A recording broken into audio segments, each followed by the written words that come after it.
ጤናስን ተከብራችሁ የብሬዲዮ ቤተሰቦችና አድማጮች የዕለቱን ዜናዎች እናሰማችኋለን። ዜናው የምናሰማችሁን ሀብታሙ አስፋና ተምሩግነን ባለንበት ሰዓት አቆጣጠር የዛሬ ግንቦት 14 ቀን 2018 ዓ.ም ዜናዎችን ከማሰማታችን በፊት አርዕስተ ዜናውን እናስቀድማለን። የተጠናከረ የፋኖ ወታደራዊ ጥቃትና የአገዛዙ ጭፍጨፋ፣ እገታውና የሰራተኞቹ መጨረሻ፣ ከአዲስ አበባ በቅርብ ርቀት የፋኖ ኦፕሬሽን፣ የአገዛዙ በቀልና ታዬ ደንደአ ግሪን ካርድና የትራምፕ አስተዳደር አዲሱ ውሳኔ፣ ኢትዮጵያን በደቡብ አፍሪካ ኢቦላ ውዝግብ ያስነሳ አስከሬን ጉዳይ የሚሉና ሌሎችም ወቅታዊ ዜናዎች ያሉን ዝርዝሩን እንሆ።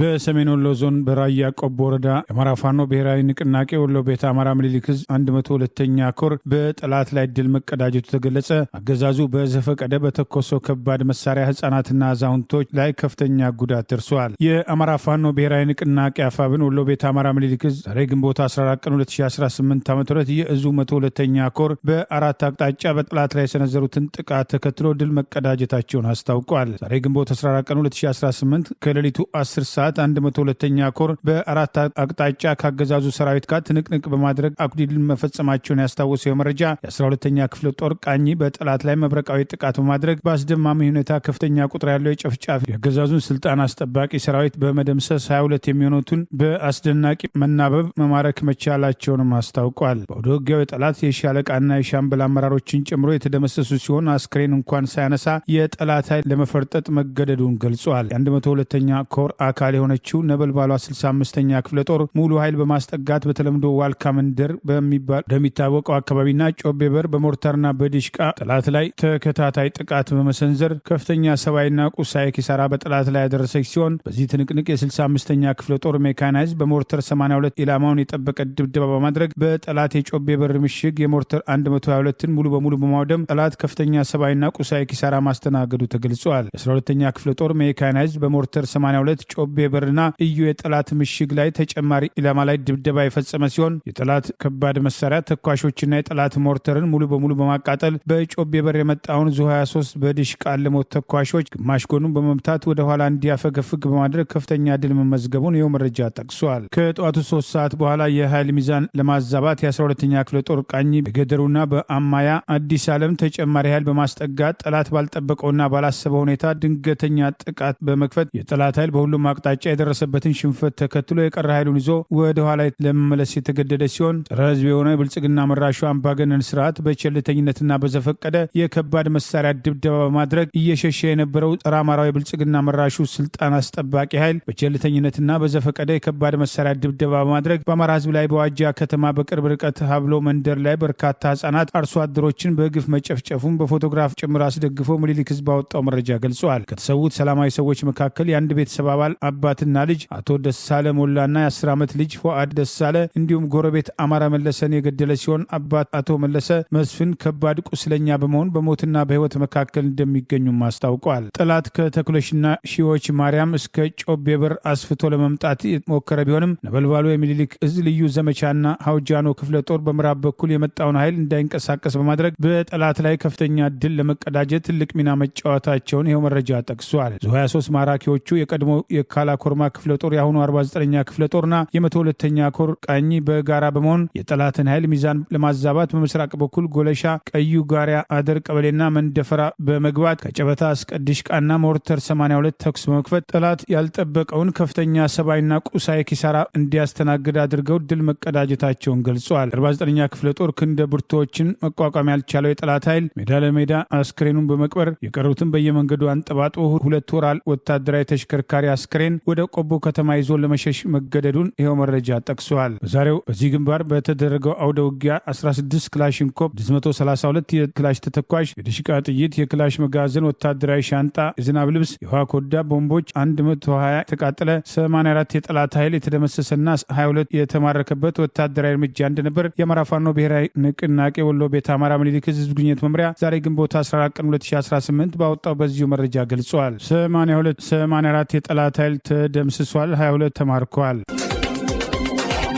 በኦሮሚያ ክልል ሆሮ ጉድሩ ወለጋ ዞን ሱሉላ ፍንጫ ወረዳ ውስጥ በሸንኮራ አገዳም ተከላ ስራ ላይ ተሰማርተው ሳሉ በታጣቂ ኃይሎች ታግተው የነበሩ ከ100 በላይ የፍንጫም ስኳር ፋብሪካ የጊዜያዊ ሰራተኞች መለቀቃቸው ተሰማ። እገታው ተፈጽሞባቸው ተለቀቁ የተባሉትም ሰራተኞችም የሸንኮራ አገዳም ከሚተክሉበት ቦታ በግምት 17 ኪሎ ሜትር ርቀት ላይ ወደሚገኘው ነሼ ተብሎ ወደሚጠራው አካባቢ ተወስደው የነበረ ሲሆን ባለፈው ሰኞም ለቀው ወደ ቤተሰቦቻቸው መቀላቀላቸውን ዶቼ ቬሌም ዘግቧል። ከገታው ከተለቀቁት ሰራተኞችም አንዱ ሁኔታውን ሲገልጹ ባለፈው እሁድ ከቀኑ 8 ሰዓት አካባቢ ነሼ ወደሚባለው አካባቢ ይዘውኝ ሄዱ። ከ24 ሰዓታት በላይ ካቆዩኝ በኋላ ሰኞ ምሽት ላይ ለቀቁን። በእኛ ላይ የደረሰብን ከባድ ጉዳት የለም፣ ነገር ግን አንድ ሰው ተደብድቧል ብለዋል። ታግተው የተለቀቁት ግለሰቦች በሰጡት ተጨማሪ ማብራሪያ ይህ እገታም እርምጃ የተወሰደው በቅርቡ የወረዳው አስተዳደር በፋብሪካው መሬት ላይ በህገወጥ መንገድ እርሻ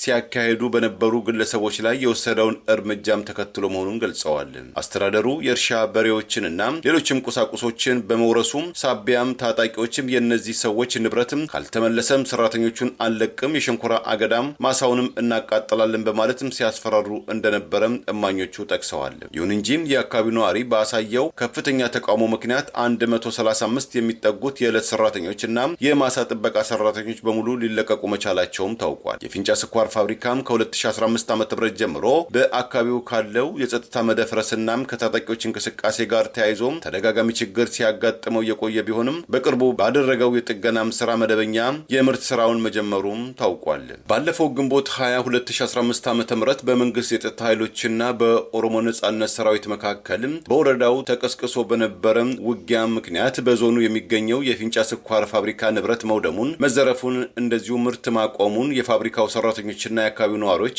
በወቅቱ ለመገናኛ ብዙሃን መግለጻቸውን መዘገባችን ታወሳል። ከአዲስ አበባ በ50 ኪሎ ሜትር ርቀት ላይ ከተማ ኦፕሬሽን በማድረግ ድል መቀዳጀቱን የአማራ ፋኖ ብሔራዊ ንቅናቄ ሸዋ ጠቅላይ ግዛት አሳምነው ዕዝ ገለጸ። በጠላት ላይ በተናበበና በተቀናጀ መንገድ ዛሬ የተወሰደውን ወታደራዊ እርምጃ ተከትሎ በተለያዩ ግንባሮች ድል መቀዳጀቱን አስታውቋል። የአማራ ፋኖ ብሔራዊ ንቅናቄ ሸዋ ጠቅላይ ግዛት አሳምነው ዕዝ ዛሬ ግንቦት 14 ቀን 2018 ዓ.ም የኃይለማርያም ማሞ ክፍለ ጦር ከአዲስ አበባ በቅርብ ርቀት ላይ ድል ሲቀዳጅ የኮሩ ቃኝን ጨምሮ ከአጼ አምደ ጽዮን ኮር የተውጣጡ የክፍለ ጦር ሻለቆች ወደ ሳሲት ቀጠና ለዘረፋ በተንቀሳቀሰው የአብይ አገዛዝ ስልጣን አስጠባቂ ጦር ላይ በተቀናጀና በተናበበ መንገድ የወሰዱትን እርምጃ ተከትሎ ከፍተኛ ድል መቀዳጀታቸውን አስታውቋል። የከሰም ሁለተኛ ኮር ኃይለማርያም ማሞ ክፍለ ጦር ሰለም ሰው ሶስተኛ ሻለቃ ከአዲስ አበባ በቅርብ ርቀት ላይ ድል መቀዳጀቱን የተጠቀሰው መረጃ በከሰም ንዑስ ወረዳ ኃይለማርያም ማሞ ክፍለ ጦር ሰላም ሰው ሶስተኛ ሻለቃ ከአዲስ አበባ 50 ኪሎ ሜትር በቅርብ ርቀት በሸዋ ጠቅላይ ግዛት ፍቼ ገነት ቀበሌ ድረስ ዘልቀው በመግባት የከተማ ውስጥ ኦፕሬሽን በማድረግ የአገዛዙን ሰራዊት ሙትና ቁስለኛ በማድረግ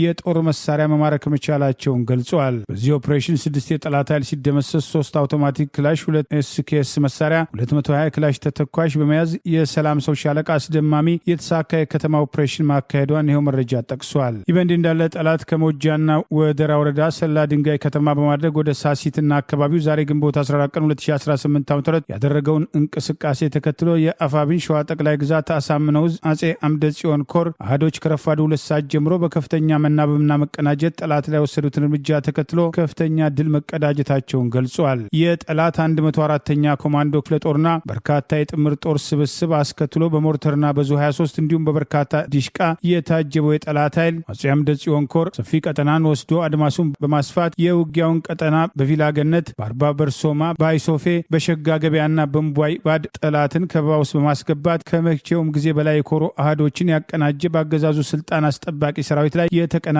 ጥቃት ፈጽመው ጠላት ከፍተኛ ሰብአዊና ቁሳዊ ኪሳራ ማስተናገዱን ይኸው መረጃ ገልጿል። ይህ በእንዲህ እንዳለ በባሶና ወረና ወረዳ የአርበኞች ጦር ሰራዊት በአገዛዙ ስልጣን አስጠባቂ ላይ በወሰዱት ድንገተኛ ጥቃት ድል መጎናጸፋቸውን አፋብን ሸዋ ጠቅላይ ግዛት አሳምነው ዕዝ አጼ ዘርዓ ያዕቆብ አንደኛ ኮር አስታውቋል። ትናንት ግንቦት 13 ቀን 2018 ከደብረ ብርሃን እንዲሁም ከጎሼባዶና ከደነባ ከተሞች የተንቀሳቀሰው ያገዛዙ ስልጣን አስጠባቂ መከላከያ፣ አድማ ብተናና ፖሊስና ሚሊሻ ከደብረ ብርሃን 5 ኪሎ ሜትር ርቀት ላይ በሚገኘው አጼ ዋሻ ዋሻ በተባለ ቦታ በአንድ አባትና ልጅ ላይ ከበባ ለማድረግ ቢሞክርም በሁለቱ አባት አርበኞች ወጣት ድጋፌ ወርቄና አቶ ወርቄ በደረሰበት ጥቃት ከፍተኛ ጉዳት አስተናግዶ ወደ መጣበት ለመፈርጠጥ መገደዱን እዙ ባወጣው መረጃ አስታውቋል። በዚህ አገዛዙ ስልጣን አስጠባቂ ኃይል ከደነባ ከተማ ይዞ 23 ከባድ መሳሪያ በማስጠጋት በድጋሚ ከበባ ለማድረግ የሞከረ ቢሆንም በሸዋ ጠቅላይ ግዛት አሳምነው ዕዝ አጼ ዘርዓ ያዕቆብ አንደኛ ኮር የነጎድጓድ ክፍለ ጦር ስር የሚገኙት አንደኛና ሶስተኛ ሻለቃ የተውጣጡ ቃኞች ፈጣን የቆረጣ ምት በጠላት ላይ በመሰንዘር ከ7 በላይ ጠላት ወታደሮችን በመደምሰስ በርካቶችን በማቁሰል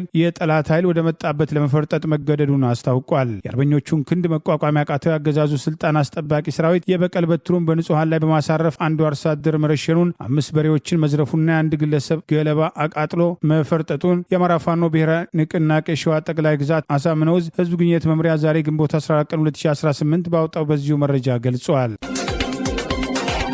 የኢትዮጵያ የባህር በር ፍላጎት አጀንዳዋን ይፋ ካደረገች በኋላ ግብጽም ከበባ በሚመስል መልኩ እየተንቀሳቀሰች ነው ሲሉ የውጭ ጉዳይ ሚኒስትሩ ቃል አቀባዩ ግብጽን ኮነኑ። አምባሳደር ነቢያት ጌታቸው በትላንትናው ዕለት ለጋዜጠኞች አዲስ አበባ ውስጥ በሰጡት መግለጫ ኢትዮጵያ የባህር በር ጥያቄዎችን ካነሳች በኋላ ከግብጽ በኩል ውጥረትም ትንኮሳም የሚመስል ያሉት ነገሮችን እየታዩ ናቸው ብለዋል። ቃል አቀባዩ በዚሁ አስተያየታቸው በሰጡት ጋዜጣዊ መግለጫ ላይ ኢትዮጵያ በባህር በር ፍላጎቷ ባነሳች ጊዜ ኢትዮጵያን ለማነቅ የሚደረጉ እንቅስቃሴዎች የመጨመርና የመጠናከር አካሄድን እያየን ነው ሲሉም ተደምጠዋል። አምባሳደሩ በማከልም ይህ የግብጽ እርምጃ አዲስ እንዳልሆነ በመጥቀስም ኢትዮጵያ የባህር በር ፍላጎት አጀንዳዋን አጠናክራም ትቀጥላለችም ሲሉ የመንግስታቸውን አቋምም ገልጸዋል። አምባሳደር ነቢያት ይህንን አስተያየትም የሰጡትም ቀይ ባህር ላይ የሚደረግ የትራንስፖርት እንቅስቃሴና የወደብ ትስስርን በተመለከተ ግብጽና ኤርትራ ባለፈው ሳምንት እኛም እንደዘገብነው ስምምነት ከተፈራረሙ በኋላ መሆኑም ተገልጿል። ባለፈው ቅዳሜም የግብጹ የውጭ ጉዳይ ሚኒስትር ዶክተር ባድር አብደሌቲና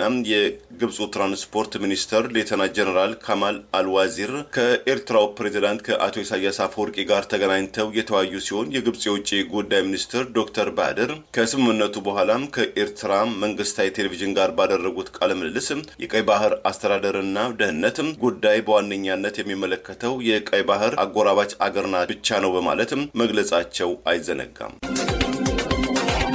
ጠቅላይ ሚኒስትሩ ጨካኝና በሰዎች ስቃይ የሚደሰቱ በንጹሐን ጭፍጨፋ የሚረኩ መሆናቸውን ተቃውመው የበቀል እስር ጡጫ ያረፈባቸው የቀድሞ ሰላም ሚኒስትር አቶ ታዬ ደንዳ ወንድማቸው ትላንትና በድንገት መሞቱን ተከትሎ በወንድማቸው ቀብር እንዳይገኙ አገዛዙ ዛሬም አስሮ ጭምር እየተበቀላቸው መሆኑ ተገለጸ። የቀድሞ ሰላም ሚኒስትር ዴኤታና ጠቅላይ ሚኒስትር አብይ አህመድ በአገሪቱ የእርስ በርስ ጭፍጨፋ በማካሄድ በንጹሐን ሞት የሚደሰቱ ብሔርን ከብሔር ሃይማኖትን ከሃይማኖት በማጋጨት የሚረኩ ጨካኝ ሰው መሆናቸውን አውቅ ያለው ለሰላም አልተዘጋጁም በማለት የሰላም ሚኒስትር ዴኤታ በነበሩበት ወቅት ያቀረቡትን ተቃውሞ ተከትሎ ጠቅላይ ሚኒስትሩ በሰዓታት ውስጥ ከስልጣን ካነሷቸው በኋላ ተደብድበው የታሰሩት አቶ ታዬ ደንዳ ትላንት ታናሽ ወንድማቸው ደረጀ ደንዳ ቤቱ ገብቶ በድንገት ሕይወቱ ማለፉ አጠራጣሪ የሆነ ሲሆን አቶ ታዬ ደንዳ ተፈቅዶላቸው ወንድማቸውን እንዲቀብሩ ያቀረቡትን ጥያቄ የእስር ቤቱ ኃላፊዎች ከላይ በመጣ ትዕዛዝ ተከልክለናል፣ አንፈቅድም በማለት ለሌሎች እስረኞች የሚፈቀደው ፈቃድ መከልከላቸው አገዛዙ ዛሬም በአቶ ታዬ ላይ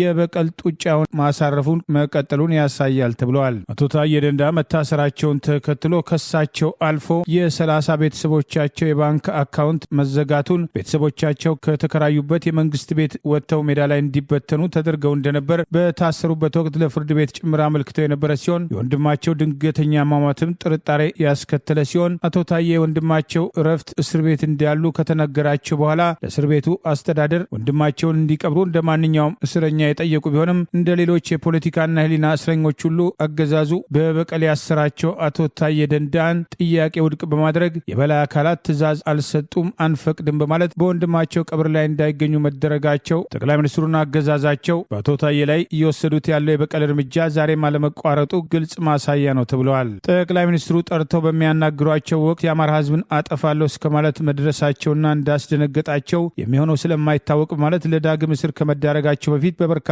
ጉዳዮች ምስክርነት የተሰጡት አቶ ታዬ ደንዳ አገዛዙ ራሱ ሚኒስትር ዴኤታ በነበሩበት ወቅት ራስን ጠብቅ ብሎ ያስታጠቃቸውን መሳሪያ ህገወጥ በማለት ወንጅሎ 7 ዓመት ያስፈረደባቸው ሲሆን ለዳግም እስር ከመናገራቸው በፊት በርካታ ሚስጥሮችን ያጋለጡበትን ቃለ መጠይቅ መስጠታቸውን ተከትሎ መንግስትን በኃይል ለመገልበጥ ከታጠቁ ኃይሎች ጋር ግንኙነት በማድረግ የሚል ተጨማሪ ሐሰተኛ ወንጀል አቀርቦባቸው ዛሬም በግፍ እስር ላይ የሚገኙ ሲሆን የወንድማቸው ሞት አቶ ታዬን የሚያውቁ በርካቶችን ማሳዘኑን በማህበራዊ ሚዲያ ከሚሰጡት አስተያየት መረዳት ተችሏል። በኦሮሞ ወጣቶች የትግል እንቅስቃሴና ጠቅላይ ሚኒስትሩና ጓዶቻቸው ጠልፈው ዛሬ እነሱ ስልጣን ማስቀጠያ ያደርገውታል በተባለው የቀደመው የቄሮ ትግል በማህበራዊ ሚዲያ እንቅስቃሴ ከሚያደርጉት አንዷ ሀና ረጋሳው አቅቶላ ደረጀ ደንዳ አረዶ የወንድማችን ታዬ ደንዳ ታናሽ ወንድም ያንተን ሞት ከልብ አስደንግጦኛል። ምን ልበል ብዙ ያወራነውስ ወንድሜ ምን ገጠመህ ምን አገኘህ በማለት ድንገተኛ ሞቱን አስታኮ ሀዘኗን ገልጻለች። የአቶ ታዬ እስርን ተከትሎ ቤተሰቦቻቸውን ጭምር ሲበቀል የቆየው አገዛዝ ወንድማቸው ውጭ ከቆዩበት ቤት ውስጥ ገብተው ድንገት ህይወታቸው ማለፉ አንዳንዶች በጥርጣሬ አስተያየታቸውን ሲሰጡ ተስተውለዋል። በአማራ ህዝብ ላይ ጦርነት ያወጀውን አገዛዝ በምርጫ ወክዬ አልሳተፍም ያለ ፋኖን መቀላቀሉ መነጋገሪያ ሆነዋል። የአማራ ህዝብን የህልውና ተጋድሎ ምርጫ በሚል ማጭበርበሪያ እየተከፈለ ያለውን የደም መስዋዕትነት ለማራከስ በዲፕሎማቲክ ማህበረሰቡ ዘንድ የተለመደ ውሸቱን ለማስራት የብልጽግናው አገዛዝ እየተንቀሳቀሰ ሲሆን ይህንን በመቃወም የአማራ ፋኖ ብሔራዊ ንቅናቄ ወሎ ቤተ አማራ ምኒልክ ዕዝ የሚንቀሳቀሰው 300ኛው አሳምነው ኮር የቡግና ወረዳን በመወከል ለአገዛዙ የጨረባ ምርጫ የክልል ምክር ቤት እጩ የነበሩት ቄስ ንብረት አያሌው ጸረ አማራውን አገዛዝ ይፋ ገመናውን በማጋለጥ ፋኖን መቀላቀላቸው ተገልጿል። ላው የአብይ አህመድ አገዛዝ በአማራ ህዝብ ላይ ምድራዊ ግፎችንና ሰቆቃዎችን እያሳለፈ ጦርነት በከፈተበት ህዝብ ላይ በምርጫ መሳተፍ ከአንድ አማራ የማይጠበቅ ብቻ ሳይሆን ከሰብአዊነትም ጭምር መፋታት እንደሆነ ቄስ ንብረት አያሌው እንደገለጹት አብይ አህመድና ጓደኞቹ የሚጠሏትን ሀገር የሚመሩ ፈጽሞ አማራን ለማጥፋት የተማማለ መሆኑን በተለያዩ መድረኮች ያረጋግጫለሁ ያሉ ሲሆን ግለሰቡ አያይዘውም በዚህ የጨረባ ምርጫ መሳተፍ የአማራ ህዝብ አሁን ላይ እየከፈለ ያለውን ውድ የደም ዋጋ መካድና እየተፈጸመ ያለውን ዘር ተኮር ጭፍጨፋ እውቅና መስጠት እንዲሁም ለቀጣይ 5 ዓመት አማራን ጨፍጭፍ ኢትዮጵያ የምትባለውን ታሪካዊ ሀገር እንዲያዋርድ መፍቀድ ነው በማለት ፋኖን ለመቀላቀል ምክንያት እንደሆናቸው ገልጸዋል። ማንኛውም አማራ በዚህ የጨለማ ዘመን በምርጫ ስም በሚደረግ ቲያትር እንዳይሳተፍ ታሪካዊ ክህደት ነው በማለት የጠየቁት ቄስ ንብረት አያሌው ሁሉም በምርጫ እየተሳተፈ ያለ አካል ቆም ብሎ በማሰብ በአስቸኳይ ራሱን ከምርጫ በማግለል ህዝባዊ ትግሉን መቀላቀል አለበት ሲሉ የበኩላቸውን ጥሪ አስተላልፈዋል። እንደ ህዝብ የታወጀብንን የጥፋት አዋጅ በተባበረ ክንድ እንጂ የአማራ ህዝብ ጠላቶች በተለይም አብይ አህመድ የሚመራው የብልጽግና አገዛዝ በሚያቀርባቸው ጸረ አማራ ትርክት አለመሆኑን ተገንዝባችሁ አሁንም ከመቅረት ማርፈድ ይሻላልና ኑ አማራ ሁኑ በማለት ለአገዛዙ ስልጣን ማስቀጠያ ሲባል በአማራ ህዝብ ላይ ጦርነት ካወጀውና ዛሬም ንጹሐን እየጨፈጨፈ ከሚገኘው አገዛዝ የተሰለፉ ሁሉ ወደ ህዝባቸው እንዲመለሱ አፋብን ወሎ ቤተ አማራ ምኒልክ ዕዝ ህዝብ ግንኙነት መምሪያ ዛሬ ግንቦት 14 ቀን 2018 ባወጣው መረጃ ጥሪ አቅርበዋል። አገዛዙ የሚያካሄደውን የይስሙላ ምርጫ ተከትሎ በሀገሪቱ ጦርነት ባለበት በአማራ ህዝብ ላይ የታወጀውን ጦርነት ተከትሎ በምርጫ ስም ዳግም ገዳያችንን አናነክስም በሚል ህዝቡ ፋኖ በተቆጣጠራቸው ነጻ ቀጠናዎች አደባባይ ወጥቶ የተቃውሞ ድምፁን ያሰማ ሲሆን የአማራ ፋኖ ብሔራዊ ንቅናቄም በአገዛዙ የይስሙላ ምርጫ መሳተፍ ከጠላት ድርጊት ተለይቶ እንደማይለይ በማስጠንቀቅ አገዛዙን የጨረባ ምርጫ ለማክሸፍ የተለያዩ ወታደራዊ እርምጃዎችን መውሰዱ አይዘነጋም። ይህ በእንዲህ እንዳለ በሀገሪቱ ጦርነቱ ሳይቆም በርካታ የህሊናና የፖለቲካ እስረኞች ሳይታሰሩ በምርጫ ለመሳተፍ እንቸገራለን በማለት አስቀድመው ቅድመ ሁኔታ አስቀምጠው የነበሩ ጥቂት ተቃዋሚዎች የተሰባሰቡበት ትብብር ለኢትዮጵያን ጨምሮ እውነተኛ የህዝብ ድምፅ ነን ለማለት የሚሞክሩ የተቃውሞ ኃይሎች ለአገዛዙ ብቻውን ሮጦ የሚያሸንፍበትን ምርጫ ቦይኮት በማድረግ ቆመነታል ለሚሉት ህዝብ ውለታ ሊውሉና ህዝብ የራሱን አማራጭና ትግል በማድረግ ስርዓቱን ለመገርሰስ የበኩሉን አስተዋጽኦ እንዲያደርግ ሊተዉ ይገባል። በምርጫ ስም ይህንን ወንጀል ማጀብ ከተጠያቂነት አያድንም የሚሉ ወቀሳዎችም ተከትለው እየቀረቡ ይገኛል። በአማራና በኦሮሚያ ክልል መንቀሳቀስ አንችልም የሚሉ ተቃዋሚዎች አገዛዙ የተቆጣጠረው ምርጫ ቦርድ በአማራ ክልል ከ97 በመቶ በላይ ለምርጫ አስቻይ ሁኔታ አለ የሚል ፍጹም ክደት የሆነ ሪፖርት ባወጣበት ተቃዋሚዎቹ በአገዛዙ ወንጀል ተባባሪ ከመሆን ውጭ በዚህ ምርጫ ተሳትፈው የሚያመጡት ለውጥ የለም፣ አስቀድሞ አገዛዙ ኮሮጆ እየሞላ በምርጫ አስፈጻሚነት ያሰማራቸው ካድሬዎችም ተልኳቸውን እየተወጡ ባለበት በዚህ ወቅት በርካታ ህገወጥ ተግባራት ራሱ አገዛዙ የተቆጣጠረው ምርጫ ቦርድ ያወጣቸውን ደንብና መመሪያዎች ያለማክበሩን ተከትሎ ተቃዋሚዎቹ አስቀድሞ የገቡትን ቃል ሊያከብሩ ይገባል የሚሉ ወቀሳዎች የቀረቡ ሲሆን እንደ ኢዜማ ያሉና በክህደት የተሰለፉ የአገዛዙ ተለጣፊዎች በምርጫው ተሳተፉ አልተሳተፉ ትርጉም እንደማይኖረውና የአገዛዙ ወንጀል ተባባሪ ለመሆን አስቀድመው ቆርጠው መነሳታቸው በወቀሳ እየተነሳ ይገኛል።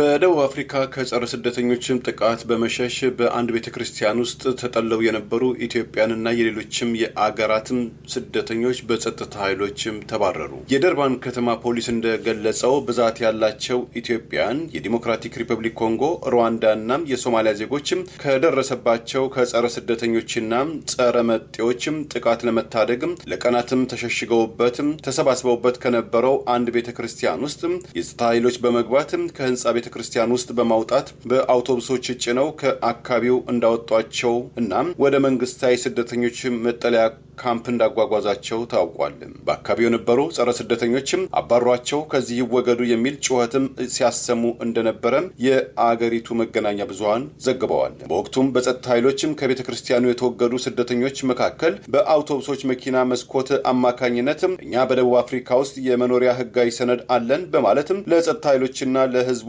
ህጋዊነታቸውን ለማሳየት መሞከራቸውም ተሰምቷል። የፈረንሳዩ ዜና አገልግሎት ኤፍፒ እንደዘገበው እነዚህ በቤተ ክርስቲያን ውስጥ ለቀናት የተጠለሉትም ኢትዮጵያን፣ ሶማሊያንና የሌሎች ሀገራትም ስደተኞች በሚኖሩባቸው መኖሪያ ቤቶች ውስጥ የዘለቁ ጸረ ስደተኞች አቋም ያላቸው የአካባቢው ነዋሪዎች በየቤታቸው እየተዘዋወሩ ማንኛውም የውጭ ሀገር ስደተኛ እስከ መጪው ሰኔ ወይም በፈረንጆቹ ጁን 30 2026 ድረስ ደቡብ አፍሪካን በአስቸኳይ ለቆ መውጣት አለባቸው የሚል ማስፈራሪያ መልእክት ማሰማታቸውና ማሰራጨታቸውን ተከትሎ እንደሆነም ተዘግቧል። በቅርቡ በደቡብ አፍሪካ ውስጥ በተቀሰቀሰ ጸረ ስደተኞች እንቅስቃሴም ወደ 5 የሚጠጉ ኢትዮጵያን መገደላቸውን፣ በርካታም ሱቆች፣ ንብረቶች መውደማቸውና መቃጠላቸው አይዘነጋም። ናይጄሪያና ጋና የመሳሰሉት የአፍሪካ አገራትም ስጋታቸውን በይፋም ለደቡብ አፍሪካ አቻዎቻቸው ከመግለጽም በተጨማሪ በተለይ ጋናም ዜጎቿን ከደቡብ አፍሪካ ለማውጣትም መወሰኗም ተስተውሏል። ኢትዮጵያም እንደዚሁ ልኡካን ቡድኗን ወደ ደቡብ አፍሪካ እንደምትልክም ከአዲስ አበባ የወጡ መረጃዎች ገልጸዋል። የጠቅላይ ሚኒስትሩ አገዛዝ ትግራይን ዳግም በወታደራዊ ኃይል ለመውረድ እያደረገ ያለውን እንቅስቃሴ ተከትሎ በህወሓት በኩልም ሰፊ ወታደራዊ ዝግጅት መጀመሩን የሚጠቅሱ መረጃዎች ወጥተዋል። ለጦርነት ፈቃደኛ ያልሆኑ መታፈስ መጀመራቸውን ለአገዛዙ የቀረቡ ምንጮች መግለጽ ጀምረዋል። የጠቅላይ ሚኒስትር አብይ አህመድ አስተዳደር በህወሓት በኩል በቅርቡ የተወሰደውን ውሳኔ ተከትሎ ዝምታ የመረጠ ቢሆንም በ2012 ዓ.ም በትግራይ የተካሄደውን ምርጫ መሰረት አድርጎ የትግራይ ምክር ቤት መቋቋምና ዶክተር ደብረጽዮን ገብረ ሚካኤል የክልሉ ፕሬዚዳንት ሆነው ዳግም መመረጣቸው በይፋ አንድም መግለጫ ያልሰጠው የፌዴራል መንግስቱ በጠቅላይ ሚኒስትሩ ትዕዛዝ ትግራይን ለመውረር የሚያስችሉ ሰፊ ዝግጅቶች እየተካሄዱ ሲሆን ይህንን መሰረት አድርጎ በህወሓት በኩል እየተካሄደ ያለውም ወታደራዊ ዝግጅት ተጠናክሮ መቀጠሉን፣ በርካታ ወጣቶች በትግራይ እየታፈሱ ወደ ወታደራዊ ጣቢያ እየተወሰዱ መሆኑን የሚጠቅሱ መረጃዎች መውጣት ጀምረዋል። ትግራይን ከበባ ውስጥ በማስገባት የፕሪቶሪያ ስምምነትን በማፍረስ የፌዴራል መንግስቱ በጀት በመከልከል የሰራተኛ ደሞዝ ጭምር እንዲቋረጥ መደረጉና በክልሉ ትምህርት ከአንድ ወር በፊት መዘጋቱን ተከትሎ የተለያዩ ውጥረቶች ያሉ ቢሆንም ህወሓት ከበባውን ለመስበር ብቻ ሳይሆን በነጌታቸው ረዳ ሁለገብ ትግል አደርጋለሁ በሚል በአገዛዙ የሚደገፈው የትግራይ ሰራዊትና ነጌታቸው ረዳ በቀጥታ በህጋዊ መንገድ ተመዘገቡበት የተባለው ስምረት ተቃዋሚ የፖለቲካ ፓርቲን ጨምሮ የተለያዩ የትግራይ ፓርቲዎች ተወካዮች ተገኙ የተባለበት አዲስ አበባ ላይ የተቋቋመው የትግራይ ምክር ቤት በአገዛዙ ድጋፍ ጦርነት መክፈት ትግራይን መልሶ ለመቆጣጠር አስቧል በሚል በህወሓት በኩል ሰፊ ወታደራዊ ዝግጅት እየተደረገ መሆኑ ታውቋል። በቅርቡ አገዛዙ የድሮን አሰሳ ማድረጉን ተከትሎ ህወሓት ጸረ ድሮን መታጠቁ የተረጋገጠ መሆኑን፣ በዚህም የኢትዮጵያ አየር መንገድ ወደ መቀሌ ያደረገው በረራን ተከትሎ ለማረፍ የሚያስፈልጉ መረጃዎችን በህወሓት ጸረ ድሮን እርምጃ ምክንያት ማግኘት አለመቻሉና አዲስ አበባ መጥቶ ተመልሶ እንዲያርፍ በህወሓት በኩል ፈቃድ ከተሰጠ በኋላ ይኸው መፈጸሙ አገዛዙ ያልጠበቀው እርምጃ አካል ሲሆን የትግራይ ሰላም ሰራዊት የተባለው ከዚህ ቀደም በአፋር በአገዛዙ ሰፊ ድጋፍ ተደርጎለት በርካታ አባላቱ እየጠፉ መልሰው ህወሓት ጉያ ውስጥ የገቡ ቢሆንም የትግራይ ሰላም ሰራዊት የሚለውን ከፊት በማስቀደም አገዛዙ ስልጣን አስጠባቂውን ጦር ወደ ትግራይ ዳግም ለማዝመት እየተዘጋጀ ሲሆን በርካታ ከባድ መሳሪያዎች በአፋር፣ በአማራ ክልል ወልቃይት በኩል፣ በሰሜን ወሎ፣ በራያ አቅራቢያም ሰፊ ወታደራዊ ዝግጅት እያደረገ መሆኑን የሚጠቅሱ መረጃዎች የወጡ ሲሆን በርካታ ከባድ ወታደራዊ ተሽከርካሪዎች ወደዚያው እየተጓዙ ይገኛል። የጠቅላይ ሚኒስትሩ አስተዳደር ለትግራይ ጊዜያዊ ፕሬዝዳንት አድርጌ ለተጨማሪ 1 ዓመት ስልጣናቸውን አራዝም ያለው ላላቸው ብርጋ ብርጋዴር ጀነራል ታደሰ ወረደ ጀርባውን መስጠቱና ህወሓት ጀነራሉን ካንሳፈፋቸው በኋላ የትግራይ ምክር ቤት ስራውን መጀመሩን ተከትሎ የካቢኔ ስብሰባ በጊዜያዊ ፕሬዝዳንቱ ጽህፈት ቤት ጭምር ሲካሄድ የፌዴራል መንግስቱ ዝምታ መምረጡ በጀነራሉ ደጋፊዎች በኩል ጠቅላይ ሚኒስትር አብይ አህመድ ክደውናል፣ ጌታቸው ረዳ ዳግም ትግራይን ለማስወረር አዲስ አበባ ተቀምጠው ፈቃድ ሰጥተዋል የሚሉ ወቀሳዎች ተከትሎ እየቀረቡ ሲሆን የጠቅላይ ሚኒስትሩ አስተዳደር ከጦርነት አማራጭ በተጨማሪ በውጭ ኃይሎች በኩል ከህወሓት ጋር ውስጡን እየተሸማገለ እንደሚገኝ የአውሮፓ ዲፕሎማቶችን መሰረት ያደረጉ መረጃዎችን ጠቅሰን ከዚህ ቀደም መዘገባችን አይዘነጋም። ጠቅላይ ሚኒስትሩ በትግራይ ጦርነት ወቅት ከህወሓት ጋር ውስጡን ይደራደሩ በነበረበት ወቅት በፓርላማ ቀርበው ድርድር የለም፣ ድርድር ሲኖር እነግራቸዋለን በማለት ለመካድ የሞከሩ ቢሆንም ዘግይቶ የአውሮፓ ህብረት ልዩ መልእክተኛ አኒታ ወበርና የአሜሪካ የወቅቱ ልዩ መልእክተኛ የነበሩት አምባሳደር ማይክ ሀመር በአሩሻና ጅቡቲ ከፕሪቶሪያው ስምምነት በፊት የጓዳ ድርድሮች እንደነበሩ ማጋለጣቸው አይዘነጋም። የጠቅላይ ሚኒስትሩ አስተዳደር ከዚህ ቀደም ትግራይ ላይ የከፈተውን ጦርነት ተከትሎ ከኤርትራ መንግስት ጋር ግንባር በመፍጠር የኤርትራ ወታደሮችን ጎትቶ በማስገባት ወቀሳ ሲቀርብበት የነበረ ቢሆንም በአሁኑ ወቅት ህወሓት ከኤርትራ መንግስት ጋር ግንባር ፈጥሯል በሚል ወቀሳ እያቀረበ የሚገኘው አገዛዝ ህወሓትን ለመውቀስ የሚያስችል ሞራል ከየት መጣ የሚሉ ወቀሳዎች ከህወሓት ደጋፊዎች በኩል በተከታታይ ሲሰሙ ቆይተዋል። ብርጋዴር ጀነራል ታደሰ ወረደ ህወሓት የወሰደው እርምጃና ከስልጣን መንሳፋቸውን ተከትሎ ድርጊቱን ያወገዙ ቢሆንም የፌዴራል መንግስቱ በትግራይ ጉዳይ ጣልቃ እንዲገባና ወታደራዊ እርምጃ እንዲወስድ ፈቃድ እንደማይሰጡ ደጋግመው ማስጠንቀቃቸው አይዘነጋም። ኢትዮጵያም ከእስራኤል በመቀጠል ለሶማሌላንድ ራስ ገዝ እውቅና ልትሰጥ እንደሆነ የሚገልጽ መረጃዎችም እየወጡ ይገኛል። አንድ የሶማሌላንድ ዲፕሎማቲክ ምንጭም ሁኔታውን አበረታች ምልክቶች ታይተውበታል፣ ከኢትዮጵያ ጋር ያለን አጋርነትም ጨምሯልም ብለውታል። ከሶማሊያ ራሷን በመገንጠልም ነጻነቷን የዛሬ 35 ዓመት ያወጀችው ባሳለፍነው ሰኞ ግንቦት 10 2018 ዓ.ም ነጻነቷን ስታከብር በበዓሉ ማግስት በአፍሪካ ቀንድ ቀጠና ውስጥ የነበረውን ትኩረት በዝምታም ወደ ኢትዮጵያም ዞሯልም ተብሏል። ይህ አዲስ አበባም ከእስራኤል በመቀጠል ለሶማሌላንድ በይፋም እውቅና የምትሰጥም ሁለተኛው አገር ልትሆን ትችላለችም ወይስም የሚለውን ጥያቄም በእንጥልጥል ላይ እንዲሆን አድርጎታል። ባለፈው 2 ዓመት በኢትዮጵያና በሶማሌላንድ መካከል የተፈረመውን የመግባቢያ ሰነድ ስምምነት ተከትሎ ተፈጥሮ የነበረውን መነቃቃት ከተቀዘቀዘ በኋላ የተረሳ መስሎ የነበረው ይህ ጉዳይ አሁን በተጀመሩ አዳዲስ ዲፕሎማሲያዊ እንቅስቃሴዎች በቀይ ባህር መተላለፊያ ኮሪደሮች ላይ እየተጠናከረ በመጣው የመልካም ምድር ፉክክርና ኢትዮጵያ አስተማማኝ የባህር በር ለማግኘት በምታደርገው በተባለው ቀጣይነት ያለው ጥረት ሳቢያ በድጋሚ ማገርሸቱም ተመልክቷል። የአሜሪካው የቴክሳስ ግዛት የህዝብ እንደራሴ የሆኑትም ሴናተር ቴድ ክሩዝ የፕሬዚዳንት ዶናልድ ትራምፕ አስተዳደር ለሶማሌላንድ ራስ ገዝ እውቅና እንዲሰጥ ከወራት በፊት በኦፊሴል መንገድ የጠየቁም ሲሆን ኢትዮጵያ፣ ኬንያ፣ የተባበሩት አረብ ኤሚሬት፣ ህንድን በቀጣዩ ዓመታት ለሶማሌላንድ እውቅና ይሰጣሉም ተብሎ በስፋትም ይጠበቃሉ። የፕሬዝዳንት ዶናልድ ትራምፕ አስተዳደር በመቶ ሺህ የሚቆጠሩና የአሜሪካ ቪዛ አግኝተው ቀደም ሲል በነበረው ህግ አሜሪካ ውስጥ ሆነው ግሪን ካርድ ማመልከት የሚችሉ አመልካቾች ከሀገር ካልወጡ በስተቀር ግሪን ካርድ ማመልከት እንደማይችሉ ዛሬ ትዕዛዝ አስተላለፈ። ትዕዛዙ የስደተኝነት ማመልከቻ አቅርበው የሚገኙትን እንደማይጨምር ትውልደ ኢትዮጵያ የህግ ባለሙያ ገለጸ። የፕሬዝዳንት ዶናልድ ትራምፕ አስተዳደር የአሜሪካ የዜግነትና ኢሚግሬሽን አገልግሎት ጽህፈት ቤት ዛሬ አርብ ይፋ ባደረገው መረጃ መሰረት በአሜሪካ የሚኖሩ አብዛኞቹ ጊዜያዊ ቪዛ የያዙና የሰብአዊ መብት ተሟጋቾች ወደ ሀገራቸው ተመልሰው የግሪን ካርድ ማመልከቻዎችን እንዲያጠናቁ የሚያስገድድ ግልጽ የፖሊሲ መመሪያ አውጥተዋል። በትምህርትና በሌሎችም ቪዛዎች ወደ አሜሪካ በህጋዊ መንገድ የገቡና አሜሪካ ውስጥ ሆነው ቋሚ የመኖሪያ ፈቃድ ያመለክቱ የነበሩ አመልካቾችን ቁጥራቸው በመቶ ሺህ የሚቆጠሩትን ይመለከታል። በተባለው በአዲሱ ትዕዛዝ መሰረት የአሜሪካ ዜግነትና ኢሚግሬሽን አገልግሎት እነዚህ አመልካቾች ግሪን ካርድ ለማመልከት ወደ መጡበት መመለስ ግዴታ አድርጓል። አሜሪካ ውስጥ መጥተው የነበሩና በጊዜያዊ ቪዛ የሚኖሩ በሀገራችን ኢሚግሬሽን ስርዓት ላይ በትክክል መሄዳቸውን ለማረጋገጥ ወደ ህጉ የመጀመሪያ ዓላማ እየተመለስ ነው በማለት ካሁን በኋላ በአሜሪካ ውስጥ በጊዜያዊነት ግሪን ካርድ የሚፈልግ የውጭ ዜጋ ከአቅም በላይ ካልሆነ በስተቀር ለማመልከት ወደ ሀገሩ መመለስ አለበት በማለት የአሜሪካ ዜግነትና ኢሚግሬሽን አገልግሎት ቃል አቀባይ ዛክ ሃለር በሰጡት ተጨማሪ መግለጫ አብራርተዋል። ትውልደ ኢትዮጵያ የህግ ባለሙያ ሙሉዓለም ጌታቸው የትራምፕ አስተዳደር አንድ ሰው በጊዜያዊ ቪዛ አሜሪካ ውስጥ ከገባ በኋላ ወደ ግሪን ካርድ ለማመልከት የሚያስገባውን ቀዳዳ የህግ ክፍተት እንደደፈነው በማስታወስ በማህበራዊ ሚዲያ አስተያየቱን የሰጠ ሲሆን ያ ማለት አንድ ሰው በጊዜያዊ ቪዛ B1 B2 F1 ወይም በሌሎች ተመሳሳይ ዘርፎች ወደ አሜሪካ ከገባ በጋብቻም ሆነ በሌሎች መንገዶች አሳይለም አይጨምርም። አሜሪካ ውስጥ ሆኖ ስታተሱን የሚቀይርበትን መንገድ ዝግ እንዳደረገው አሳውቋል። ማለት ይሄ አዲሱ አስተዳዳሪ ለውጥ ከመቼ ጀምሮ ተግባራዊ እንደሚደረግ ግልጽ አይደለም ሲል አስተያየቱን አስፍሯል። የአሜሪካ ዜግነትና ኢሚግሬሽን ጉዳይን የጠቀሱ ዘገባዎች ትዕዛዙ ከተሰጠበት ጀምሮ ተግባራዊ እንደሚደረግና ሌሎች የኢሚግሬሽን ጠበቆች ለተለያዩ አሜሪካ መገናኛ ብዙሃን እየሰጡት ባለው ተጨማሪ አስተያየት አዲሱ ፖሊሲ በመቶ ሺህ የሚቆጠሩ ጊዜያዊ የስራ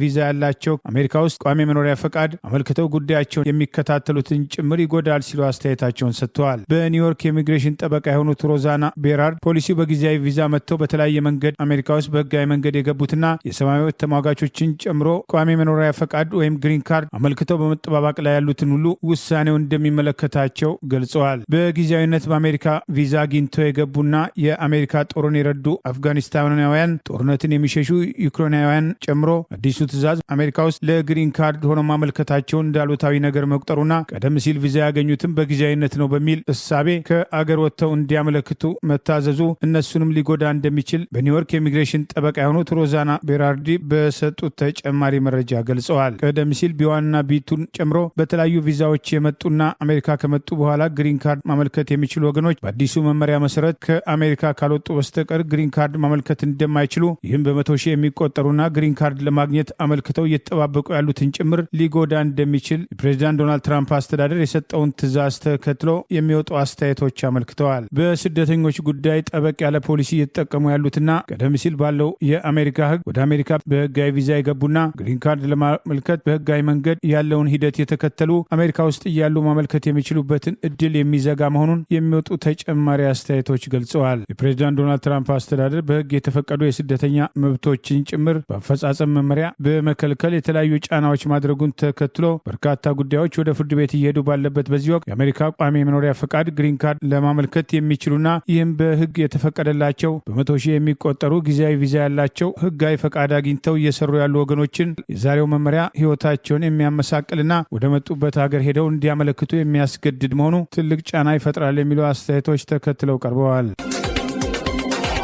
ኢትዮጵያን እንደ ፈረንጆቹ ከ1991 አውሮፓ አቆጣጠር እስከ 1995 በጠቅላይ ሚኒስትርነት ያገለገሉት አቶ ታምራት ላይኔ በምዕራብ አፍሪካዊቷ ላይቤሪያ ውስጥ ዓለም አቀፋዊ ልማት ለማካሄድ እየተንቀሳቀሱ መሆናቸው ተገለጸ። ለሀገሪቱ ፕሬዚዳንትና ለከፍተኛ ባለስልጣናትም ያላቸውን አክብሮትም ገልጸዋልም ተብሏል። ዘኒው ዳውን የተባለው ድህረ ገጽ እንደዘገበው በትላንትናው ዕለት በላይቤሪያ ዋና ከተማ ሞኖሮቪያ ውስጥ በሀገሪቱ ማስታወቂያ ሚኒስቴር በተካሄደው ሳምንታዊ ጋዜጣ መግለጫ የቀድሞው የኢትዮጵያው ጠቅላይ ሚኒስትር ታምራት ላይኔ የሚወክሉት ዓለም አቀፍ ተደራሽነት ያለው ተቋም በኢንቨስትመንት፣ የሰብአዊ ልማት፣ መልካም አስተዳደር፣ አካል ስንኩላኖችን በመርዳት ረገድ ከላይቤሪያ መንግስት ጋር በቅርበት ለመስራት ፍላጎት እንዳለው ተናግረዋልም ብለዋል። ኮላርድ ግሩፕ ኢምፓክት ኢንቨስትመንት ካምፓኒ የተባለም ተቋም ከፍተኛ ተወካይ መሆናቸውን የገለጹት አቶ ታምራት ላይኔ እኔ እዚህ ዓለም አቀፍ ተቋም ከፍተኛ ተወካይ ነኝ። አቅማችን ሁሉ ተጠቅመን በላይቤሪያ ውስጥ አንድ መልካም ነገር ለመስራት እንሻለን። ድርጅታችን ቅድሚያ ስልጣን ለሚገባ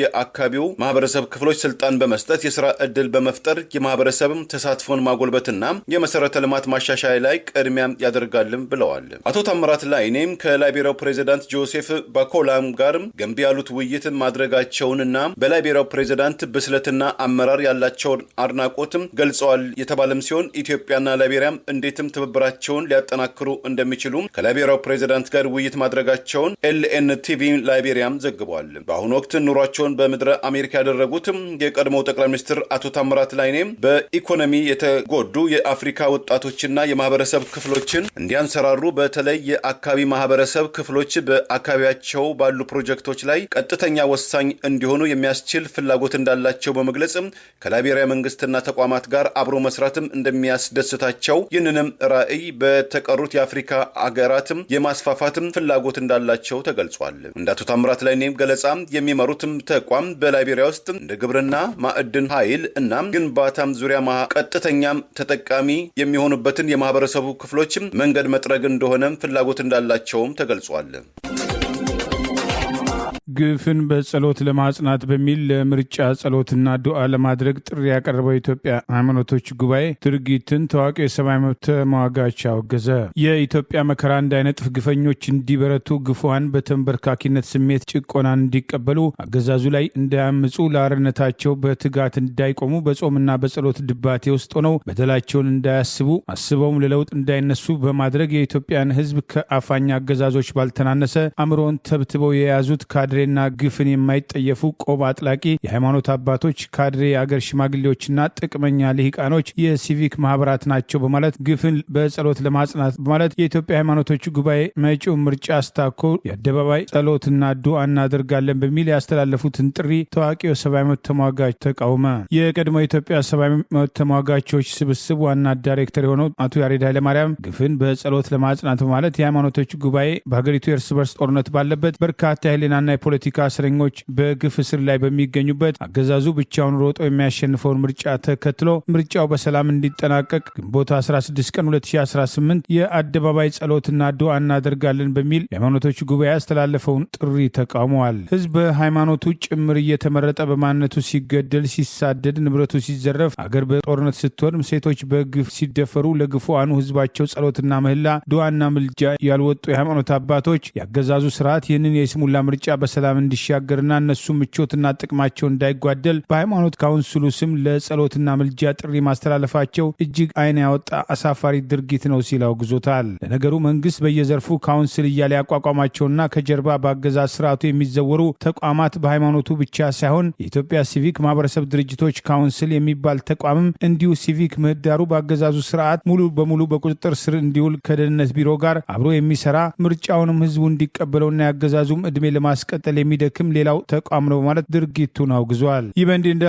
ህዝብ እየጨፈጨፈ ብቻውን ሮጦ የሚያሸንፍበትን የይስሙላ ምርጫ ተከትሎ ጦርነት እንዲቆም የሚቀርቡ ጥያቄዎችን እየገፋ ላለው በተለይም ጠቅላይ ሚኒስትር አብይ አህመድ ወደ ስልጣን የወጡበትና ዛሬም ድረስ ሃይማኖትና ብሔር ተኮር ጥቃት እየተፈጸመ ባለበት የሃይማኖት አባት ገዢው ብልጽግና ፓርቲን ወክለው ለምርጫ መወዳደራቸው ወቀሳ አስከትሎባቸዋል። ገዢው ብልጽግና ፓርቲን ወክለው ቆብ የደፉ አንድ አባት በግራና በቀኝ እጃቸው የገዢው ብልጽግና ፓርቲን የምርጫ ምልክት በመያዝ ለማስተዋወቅ መሞከራቸው መንግስተ ሰማያት ቀርባለችና ንስሐ ግቡ ማለት ያለባቸው የሃይማኖት አባቶች ዘንድሮ ምርጫ ቀርባለች ብልጽግናን ይምረጡ እያሉ ይገኛሉ በማለት አንዳንዶች በማህበራዊ ሚዲያ የሰላ ትችት አቅርበዋል። የሃይማኖት አባቶች ከገዢው አገዛዝ ጋር በማደር በህዝብ ላይ እየደረሱ ያሉ መከራዎችን አይተው እንዳላየ መሆን ይሄ ጊዜ ሲያልፍ እንደ ሃይማኖት አባት አደባባይ የሚወጡበት እድል እንደማይኖራቸውና ህዝቡ በከፍተኛ ደረጃ እምነት እያጣባቸው መሄዱ ለወደፊቱ አደገኛ ሁኔታ ይፈጥራል የሚሉ ስጋቶችና አስተያየቶችም ተከትለው ቀርበዋል። ይህ በእንዲህ እንዳለ አገዛዙ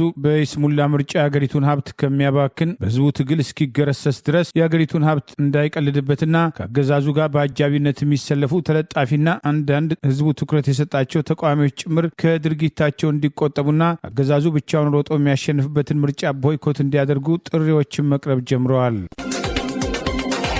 በዲሞክራቲክ ኮንጎ ውስጥ በኢቦላ ቫይረስ የሞተ ግለሰብ አስክሬንን ከሆስፒታል አውጥተው በባህላዊ መንገድ እንዳይቀበር የተከለከሉ ነዋሪዎችም የጤና ድንኳኖችን አቃጠሉ። ከአካባቢ የወጡ መረጃዎች እንደገለጹት በኢቦላ ቫይረስም ሳይሞት እንዳልቀረ የተጠረጠረ ግለሰብ አስክሬን ያረፈበትን ራምሆራ ሆስፒታል ውስጥ የዘለቁ የሟች ቤተሰቦችም አስክሬኑን ከሆስፒታል በመውሰድ በአካባቢው ባህልና በክብር ባሉት መንገድ ለመቅበር ያነሱትን ጥያቄ በኢቦላ ወረርሽኝ የሞተ ሰው የሕክምና ጥንቃቄ ወይም በእንግሊዝኛው ፕሮቶኮል በሚያ ዘው መሰረት የሕክምና ባለሙያዎችም ሆኑ ቀባሪዎችም ራሳቸውን ጥንቃቄ በታከለበት መንገድም ተጠብቀው ከአስክሬን ጋር በማይነካኩበት አካሄድም የቀብር ስነ ስርዓት እንደሚከናወን ቢገለጽላቸውም በሁኔታው የተቆጡ የሟች ቤተሰቦችና የአካባቢው ነዋሪዎች በኢቦላ ቫይረስ የተጠቁ ሰዎች የሚገኙበትን ሁለት ልዩ ድንኳኖችን አቃጥለዋል። አንድ የሆስፒታሉ ምንጭ ለመገናኛ ብዙሃን ስለ ሁኔታው በሰጡትን አስተያየት በአሁኑ ወቅትም በሆስፒታል ውስጥም ተቆልፎብን እንገኛለን። ተቃዋሚዎቹ በኢቦላ የሞቱ የዘመዶቻቸውን አስክሬኖችም ለመውሰድ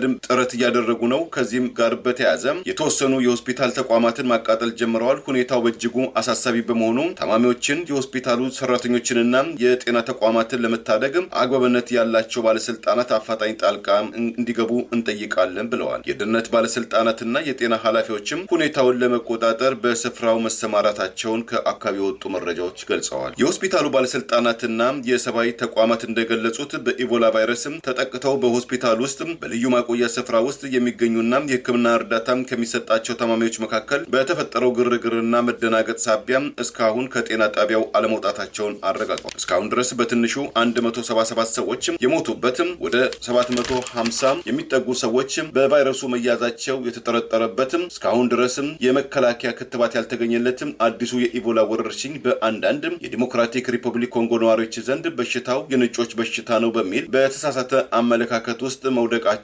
ከአገሪቱና ከዓለም አቀፍ የጤና ተቋማት የሚሰራጨውን ቅድመ ጥንቃቄም ቸል ማለታቸው ለበሽታው መስፋፋት ምቹ ሁኔታ መፍጠሩም ቫይረሱን ለመታትም ብርቱ ፈተና መሆኑ ይነገራል። የኢቦላ ወረርሽኝ ተከትሎ በ100 ኪሎ ሜትር ርቀት ላይ የምትገኘው ጎረቤት ኡጋንዳ ወደ ዲሞክራቲክ ሪፐብሊክ ኮንጎ የሚደረግ ማንኛውም የአየር በረራም ለጊዜው አቋርጣለች። እንዲሁ የአፍሪካ አገራትን ኒው ዴልሂ ከተማ ውስጥ በቀጣዩ ቀናት ለማስተናገድ ያዘጋጀችው ጉባኤን ሰርዛለች። የአሜሪካ አስተዳደር በበኩሉ ከዲሞክራቲክ ሪፐብሊክ ኮንጎም ከኡጋንዳና ከደቡብ ሱዳን የሚመጡ ዜጎች ባለፉት 15 ቀናት የነበራቸውን የጉዞ እንቅስቃሴን ከግንዛቤ ውስጥ በመክተትም የመግቢያ ቪዛም ክልከላ ማድረጉን መዘገባችን ይታወሳል። ለዛሬ ያሉን ዜናዎች እነዚህ ናቸው። ዜናውን ስታደምጡ ለቆያችሁ የህብር ሬዲዮ ቤተሰቦችና አድማጮች ምስጋናችን ድረሳችሁ። የህብር ሬዲዮ ኦፊሻል የዩቲዩብ ቻናላችንን ሰብስክራይብ ያላደረጋችሁ ሰብስክራይብ በማድረግ በተጨማሪም የደውል ምልክቱን በመጫን የህብር ሬዲዮ ቤተሰብ እንድትቀላቀሉ በአክብሮት እንጋብዛለን። እንደ ወትሮ ሁሉ የህብር ሬዲዮ ቤተሰቦች ፕሮግራሞቻችንን ላይክ በማድረግ ሼር በማድረግ አስተያየቶቻችሁን በመስጠት አብሮነታችሁን ትገልጹ በአክብሮት እንጠይቃለን። በድጋሚ እናመሰግናለን።